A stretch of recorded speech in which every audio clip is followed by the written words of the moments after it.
Hey guys, StevieT here with inTank to talk about filtration upgrades for your Coralife LED BioCube 32. Coralife BioCubes are the most popular selling all-in-one aquariums on the market, and they're an integral role in inTank's history since 2008.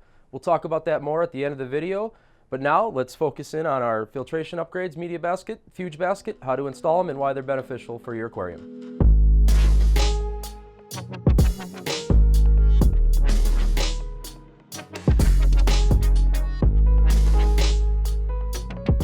BioCube recently released a very copied Media Basket thing rack for the second chamber. While it does fill the entire chamber, provide you something, it's extremely wobbly versus ours. They try to incorporate features that ours. It's not four-sided. The best thing to do with this is just forget you included it and go with a better option. It provides you more ample room in the second chamber for a refugium basket or other pieces of equipment. All of our products install with the hood still attached to the hinge pins. Installs easy, hood leans back far enough. For purposes of demonstration, we're going to remove the hood for this install video. We'll also show you right now how to remove the hood and remove the hinge pins, because often we get questions on, how the heck do these things even come off? Easiest tool to use is a couple of pliers. There's like pressure pins in here, so you're going to grab on one end, pull out the other, and the hinge pops out. Featured with the inTank Media Basket is a removable sliding door. This allows you to load media in, but it also boxes in the basket once installed, and then water is forced through the basket, unlike the stock filtration where water will take the path of least resistance, just flowing around the media. inTank Media Baskets that are four-sided actually force water through the media. The basket also includes a adjustable and removable shelf, so you can have different size medias, create refugium, use biological media, whatever may be the option best for your aquarium. Also included with the media basket are two water directional and stay hold pieces. This allows you to jump the gap from chamber 1 into chamber 2 because there's some molding in there, so almost all of the water will be directed and funneled into the top of the media basket. For a standard setup, no modifications into chamber 2, you're going to want to use the water director with the inTank logo cut into it. The only difference is it has a wider gap area. If you were going to do some cuts, which we're going to talk about in a later video, you would use the water director with a slit. So if you're not doing any of that, you can save this for a future time, and we're going to use this water director. Loading the media basket is very easy. Recommended on top is inTank filter floss. Cut a square to fit top of the basket. Using a removable door, you can install your chemical or biological medias. If you use a larger bag on the bottom, we do recommend tying the bag to the middle shelf or the shelf above. This just picks it up off the holes a little bit. Some of the medias can be a little dense and it can block flow. You'll know that if the basket overflows. A media bag this size in this basket should flow just fine and not need that. The media basket also includes a built-in bent acrylic handle for easy removal and install. Place in chamber 2 against the chamber 1, the inTank side, into the chamber. As you can see, it loads a lot easier than the stock media rack because it's structural.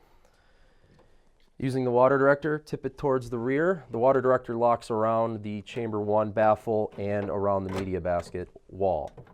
The water director funnels in the incoming water from chamber 1, captures most of it, and gets it into the top of the media basket. After that, the water is forced through the filter floss, through the filtration media or whatever you choose in there, out the bottom of the legs, circles around the rest of the chamber, and is sucked into chamber 3 into the return pump back into your aquarium. Removal of the media basket is just about as easy as install. Make sure your filtration pump is off. Remove the water director piece. Using the handle, lift up on the basket. Change the media using a door.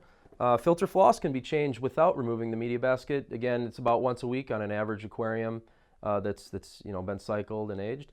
Another good tip is to feed with the filtration pump off. That way you're not sucking in food and other detritus into the filter floss, kind of prematurely clogging that. So if you have a timer or controller, just remember about 30 minutes after the fish are done eating, then the pumps can come back on and filtration can resume as normal. Another option for filtration is the inTank BioCube 32 Fuge Basket. Fuge is short for refugium.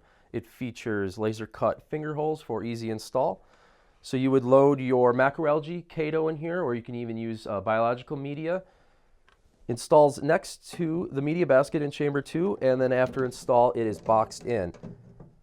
Water exits and comes through the media basket and then kind of circles around in a little bit slower fashion into the refugium basket, and then again out into the pump chamber. If you were using macroalgae, you would need some kind of rear light or an underwater light. There's LED options, but the algae does need light to grow. When it comes time to trim your chaeto or wash out your bioballs, whatever you have in the refugium basket, removal is easy. Pull it out using the finger holes, do your trimming, your maintenance, and place it back into chamber 2. The most common question we get is about water levels. The stock water level that the tank will run at runs a little bit lower than what we want for the media basket, or if you were also using the refugium basket. There's a min and max line on this side of the aquarium. Completely ignore it, disregard it. All it was for the stock bad filtration and some bioball setup that Oceanic had thought up in 2008. It's not needed. So mostly we want to raise the water level into chamber 2. And we want to set it at about the first top shelf of the media basket, just underneath the filter floss. This will eliminate any waterfall noise of water falling into the media basket and then hitting water below it. Especially if you have a tank in a bedroom or a living room, you don't want to be hearing waterfall noises. It's real easy to do. Keep your filtration pump on and add new water into chamber 2 or chamber 3. Bring the water level up to your desired level, which we recommend about the first top shelf of the media basket. After that, when you shut the pumps off, the tank it's all one tank in the long run. The water levels will equate, and when you turn your pump back on, they'll go back to where you had it set at. Also important is evaporation. Make sure you are topping off with RO water into chamber 2 or chamber 3. That's where evaporation will seen. If you don't do that, the water level in these chambers will continue to decrease, and you won't see any difference in the display because it always has the same amount of water in it because of the pump. And salinity rise, be in trouble.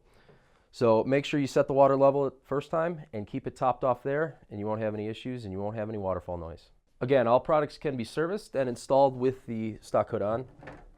Lift it up, and media basket, fuge basket install in chamber 2. We hope this video helped you understand how to install and service inTank media baskets in your Coralife LED BioCube 32 aquarium. If you have any other questions, please feel free to reach out. We have great, excellent customer service. Also follow us on Instagram for some fun behind the scenes look. You can also follow us on Facebook.